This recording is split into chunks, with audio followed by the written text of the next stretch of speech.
Well, thank you, Darren, and thank you very much to TTF for giving me the opportunity to speak to the audience this morning. A bit like you, my voice is a little croaky.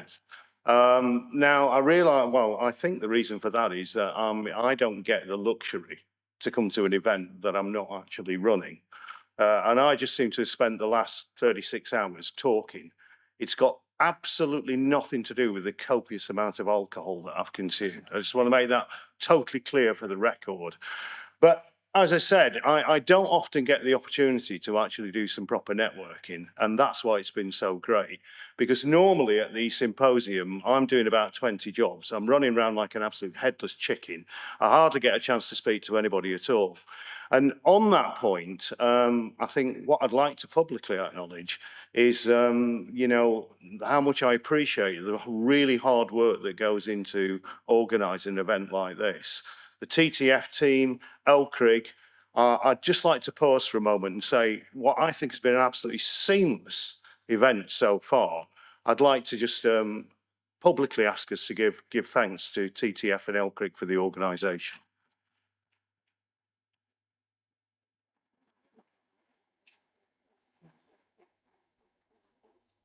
Now, when I was given this opportunity to speak to you, obviously, Darren said big it up as much as you want and, sort of do a sales pitch. I don't really have to because the symposium has been around that long. Most of you will know it. Many of you will have been to it. So what I thought I'd do is I just wanted to have a look at where we started, what's happened in the years and where we're going next. And it's down to this guy, Brian Simonite. You heard his name mentioned by Andy earlier on with the Simonite number. Brian Simonite, many of you may have been lucky enough to meet him. Many of you may have been lucky enough to have been trained by him. Many of you, like me, might have actually had the honour of spending at least a short time working with Brian. Brian was a genius, absolute genius, a god of the traffic signals world. And also, not only that, he was probably one of the nicest people that you will ever meet. I've never heard anybody have a bad word for Brian Simonite. And what he's done is he's the founder of JCT, the inventor of Linux software. He's left us with an amazing legacy, the company that I'm proud to have been at for the last 17 years, and no doubt will stay there until I retire. Because he's left us with obviously software, he's left us with a consultancy, but he also left us with the symposium. And in terms of the first symposium, I mean, Brian, why did it come about? Well, Brian was running a lot of training courses. He trained most of the people in the industry, and they got to the end of his training course and said, what are we going to do next, Brian? And he said, well, I don't know. He said, perhaps we could all just sort of get together and talk about traffic signals for a day or two. And it was 1996 when he launched the first symposium. What was interesting about it is that we were at Nottingham, well, I wasn't there, but we were at Nottingham City Campus. He originally planned for 35 people to turn up. About 2 weeks before the event, the bookings were going through the roof and they had to hastily reconvene and get a bigger room, and 121 people turned up at that event, where there were 31 learned papers delivered. And there really started the event. And what it's done is basically it's continued to just grow and succeed from that point. So we've really got to thank Brian for this. Now, it obviously started in 1996. It was at the University of Nottingham on the city campus. It gradually grew. Things started to get bigger and bigger. But then in 2000, it stayed in Nottingham and it moved to the Jubilee campus in Nottingham. That is a programme from basically from the 2000, which is, and if you look at that, look at the price, only £99 plus VAT per person, including lunch and refreshments. Well, actually, that was quite a lot of money then. So I don't think we're doing too bad on the price, but obviously it's a little bit more expensive than that now. Any of you might, and I found these old pictures in the archives, you might remember the old Jubilee campus. It had its problems. Was anybody there with me the year when we couldn't stop the fire alarms going off? Thank you. Yes, that was a bit of a nightmare. They weren't the easiest people to work with as an organisation, I've got to say, but we struggled on. I mean, and also, there were a lot of firsts at the Jubilee conference. I think that was actually, and I think it was a bit of a battle between Siemens and Peak at the time. But And one of the social events on one of the nights, I think it was either Siemens or Peak, first of all, said, we'll put 100 quid behind the bar. Of course, immediately their competitor said, we'll put £100 behind the bar. Well, thanks very much, guys, because you've left me with the right legacy here. Because as you're probably aware, we get the bar sponsored, and I know that obviously you got some drinks tickets here or whatever, but the delegates basically get to drink for free for 2 nights. The trouble is, I don't get enough sponsorship, and I have to pick up the tab. So can you just go a little bit easier if you're going to come this year, please? Because it's one of the biggest expenses of the symposium. Just to sort of few archive pictures, you can see there, I'm proud enough to say that you can actually see me stood with Brian. That was 2008 when I joined JCT. And sadly, that was Brian's last symposium. I did get an opportunity to try and learn from the master. I'm never going to be as good as Brian, but obviously I've taken on that role now, and I've been hosting the symposium for a number of years. In terms of then from Jubilee campus, we had to move from there. We got fed up with the organisation of it. And in 2009, we moved to University of Hertfordshire. We were actually only there for 2 years because they kicked us out because of the Olympics. And we had to move again. And believe me, moving is something that we don't like to do. But as you'll be hearing, we're about to shift again. And we moved to the University of Warwick in 2011, and we were there till 2017. It was a campus location, challenging, but there's one thing about it, because it was campus, it kept everybody on site. You couldn't be sneaking off to go to the pubs and things like that. But the car parking was appalling. We always had problems with it, and the wheels started to come off that, and we finally decided that we needed to move. And, oops. And then that's when we shifted to Nottingham University. We went back to Nottingham, we went back to the business school there, and we've had a very good run there. We've really enjoyed it. Now, as you're going to hear, sadly, we've got to leave that and find a new venue. We have got a new venue, and we'll actually be moving to Leeds this year. It's not our fault. Unfortunately, what the university have done is they've decided that they want to bring student enrolments forward. They couldn't accommodate us in September, so they said, oh, you can come in August. I said, well, that's no use. Everybody's on holiday. And they said, you can come in December. I said, everybody's getting ready for Christmas. So we've taken the opportunity to move it. And sometimes a move is not a bad thing.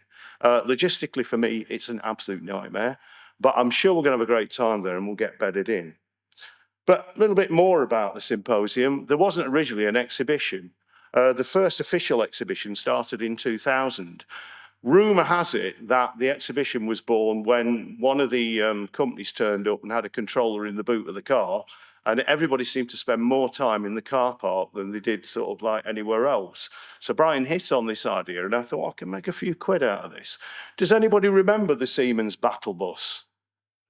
Yeah? Well, they used to take this thing on tour. I think they originally got it for Trafex. Unlike Siemens equipment, I have to say, it broke down all the time. So it was constantly being recovered from motorways and things like that.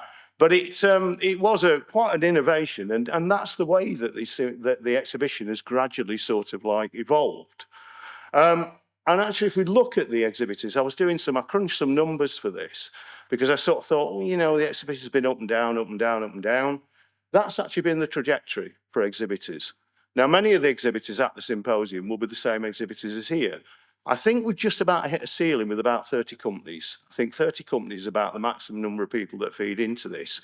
But at the new venue at the Royal Armouries in Leeds, I do have the room to expand. So I've been fiercely trying to sell to the one or two in here who are not actually not actually exhibiting at our event. In terms of the exhibition, it's been a key part. And because we've been around so long, I mean, we've just seen everything. We saw sort of like the birth of magnetometers. You know, that's been a regular theme. And actually detection has been a regular theme on the symposium. When everybody asks me what is always new, it's always been detection. Although now, these days, it seems to be moving on to AI and traffic counts. So we've had some, you know, we get the strange and the odd. We were there at the sort of birth of the initial sort of video detection. All these things are pretty commonplace now. And then, of course, you get the odd stuff. No idea what that is, but, you know, it's fun. It seemed to turn up 2 years in a row. 1 year it was pink, 1 year it was green. Still never quite worked out what it is. But on a serious note, the exhibition has covered a heck of a lot of technology over the years. And the one thing that I really like about the Symposium is that you can actually get hands-on, you can get into it. Increasingly now we're looking at, because the line between portables, permanents and temporaries is getting much blurred, there's been loads and loads of innovation in that area as well. Learner program, that's obviously the key thing. And I just want to do a bit of hark back. We've been there at the start of everything, including chapter 6. And hopefully the audio's not on. There's no sound, guys. No, thought that'd been checked. Not to worry.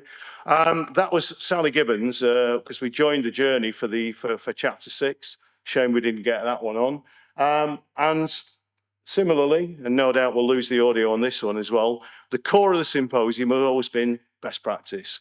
So it's people sharing what they're actually doing. Don't think this one's, no, you lost the sound on that one as well. And it's very much about, sharing what they're actually doing, showing how they're actually managing to innovate. Sorry about the audio. And then, of course, and this is where I was going to have my moment, because I'd got a fantastic quote that Rory Sutherland was going to give us. But a few years ago, Paul Hutton, my media partner, thank you, Paul, couldn't manage without you, sourced me what perhaps was one of the best talks that we've ever had from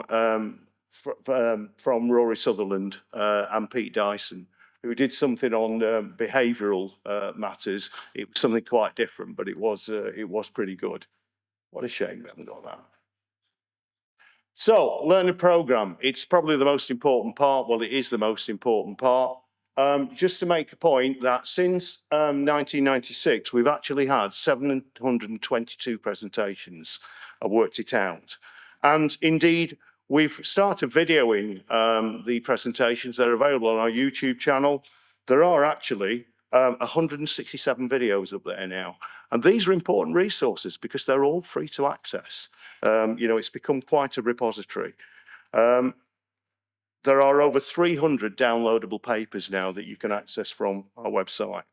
We run contiguous to the Mover users group. That's been very important. It is an independent event, but we do organise it. It is free to attend, and that regularly attracts at least 100 people.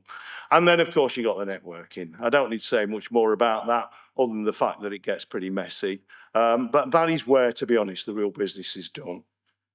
We always chuck in some sort of stupid game.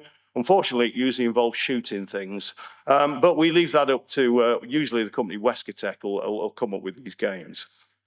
So, to finish off, the 30th Symposium this year, we're moving to the Royal Armouries Hall in Leeds. It's a fantastic venue. It's costing a fortune, but I've done my best to try and keep the ticket prices as tight as we can. We've got a beautiful exhibition hall that will allow me to do some great things, like even have sort of overflow areas where you can watch the presentations actually in the exhibition if you don't want to go into the theatre. 0.8 miles from Leeds train station. There's a 1,500 car park on site. So, we should be encouraging green travel, but we know a lot of people will drive to these things. Hotel on site. We've got the Queen's Hotel booked for the gala dinner, which will be a black tie event this year. Good luck with that one. But that will be sponsored again by Unex, and Telent have agreed that they're going to sponsor what used to be the barbecue night, but I've got an entire pub, a real ale pub, which we're taking over, the Adelphi in Leeds, for the night before the first day of the Symposium. So that's it. Just about on time. Apologies, I've run over by a minute, Darren. Sorry about the audio. I was looking forward to that, but obviously it didn't work. Thank you very much once again for the opportunity, and I shall see you all later on.